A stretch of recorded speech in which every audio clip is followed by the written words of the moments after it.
Hey, bienvenidos nuevamente a El Imaginario, esta vez con la segunda entrega de El Infomercial. Si me escuchan diferente es porque estoy que me muero.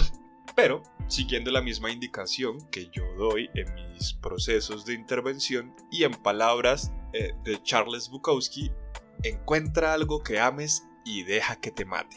Entonces, pues esta es la manera en la que yo busco la muerte.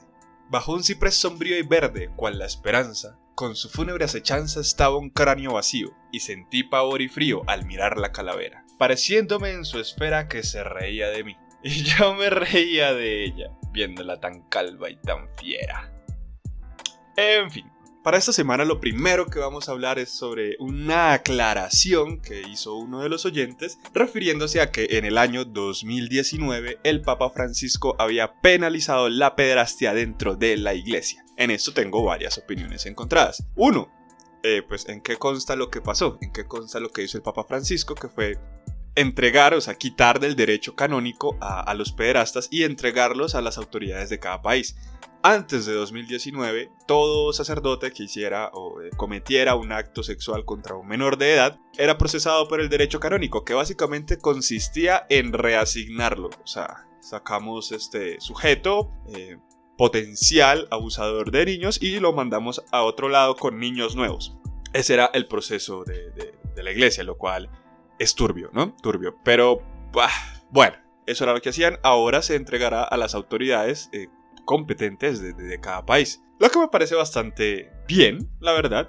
Hay otras cosas que hay que hacer y el comentario que tendría que hacer al respecto es: les tomó hasta 2019 el hecho de que la iglesia despenalizara la pederastia, lo cual quiere decir que más o menos por el año 2500 podremos hablar de mujeres dentro de la vida sacerdotal, ¿no? Pero bueno, por el momento, pues la iglesia da un paso más cerca hacia el siglo XXI. Y ahí vamos, ahí vamos. Eso me parece muy bien, muy bien. El segundo tema es algo que hablamos durante la entrevista con Marla Estupiñán con respecto a la empatía. Por eso voy a titular este capítulo: La empatía es una mierda. A partir de este episodio, la palabra empatía estará censurada del podcast. De hecho, a partir de ya mismo, la palabra estará censurada del podcast. ¿Por qué aseguro que el proceso es una mierda, ¿no? Porque es la salida fácil de todo profesional de la salud. Es la salida fácil.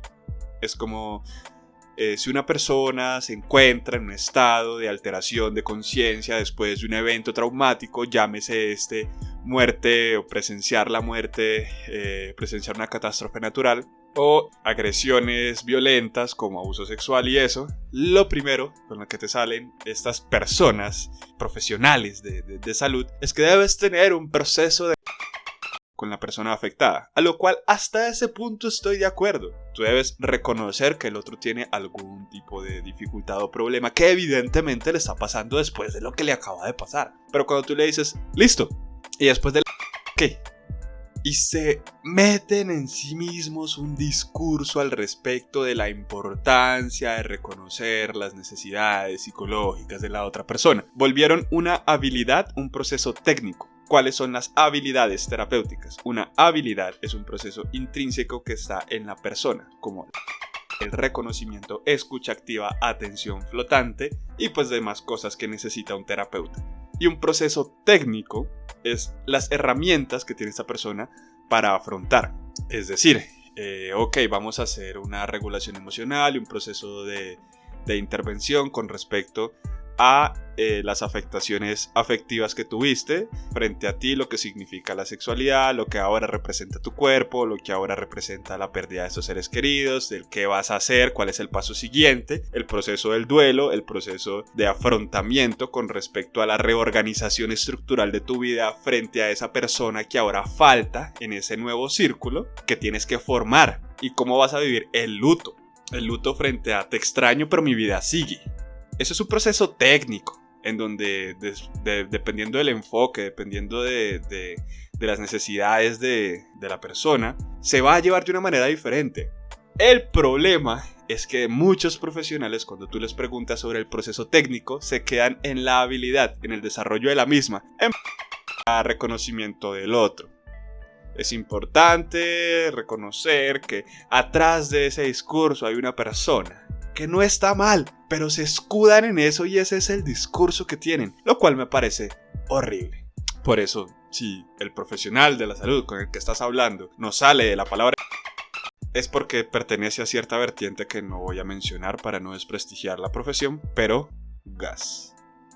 Ok, habiendo cerrado ya este proceso de explicar el por qué me detesto esa palabra, vamos con el último tema que dejé a lo último con toda la intención, porque ya es un tema que es serio, que no cabe posibilidad de burla, posibilidad de algún tipo de comentario cizaño, y es un dato estadístico, un dato que nos bota el DANE, nos bota la ONU también, y es con respecto también a lo que hablamos con la profesional en psicología del programa anterior, y es con las afectaciones a la salud mental que tuvieron las personas durante la pandemia.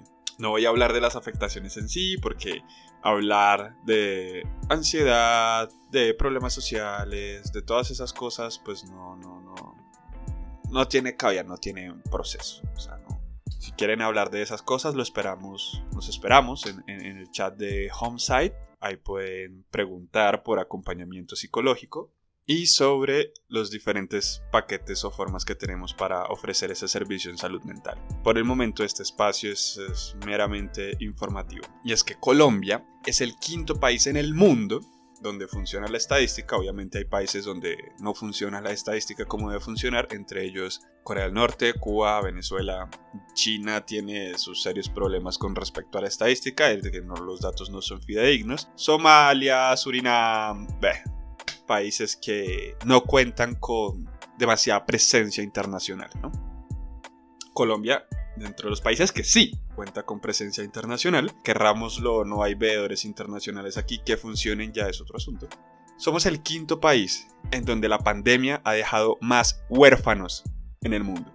49.300 niños han quedado huérfanos por al menos uno de sus padres, lo cual representa justamente lo que estaba hablando anteriormente, cómo vamos a reconstruir una vida, cómo vamos a reconstruir un espacio donde falta alguien, donde alguien importante murió, donde alguien importante hace falta. Tal vez esa persona era el proveedor principal de la casa y ahora ¿qué vamos a hacer? Ya no tengo escuela y ahora me falta uno de mis papás. Hay algo peor que eso.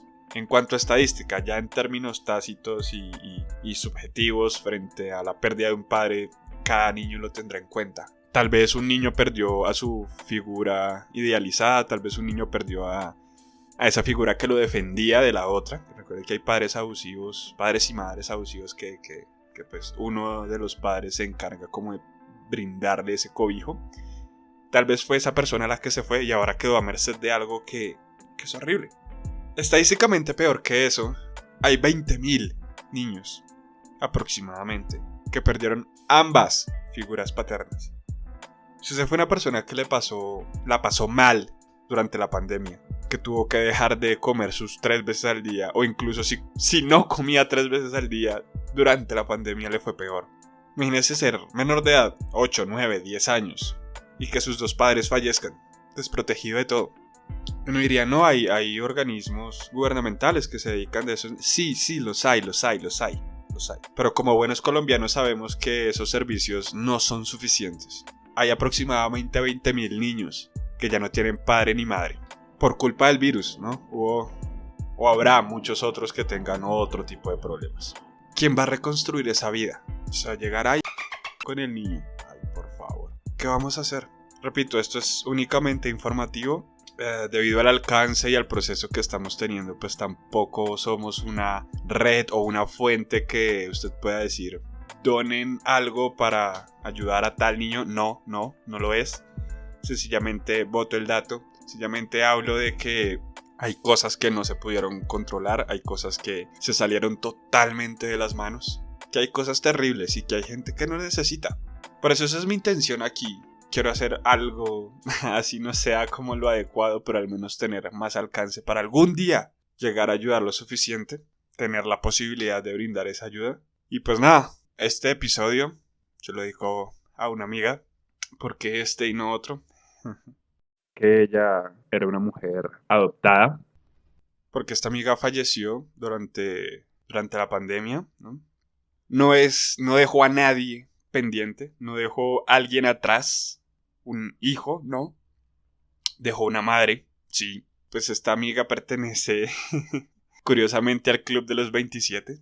Se la llevó y hace poco fue su cumpleaños. Por eso, Vale, donde estés tendrás que seguir esperando, porque yo aún quiero hacer muchas cosas. Gracias a todos por escuchar.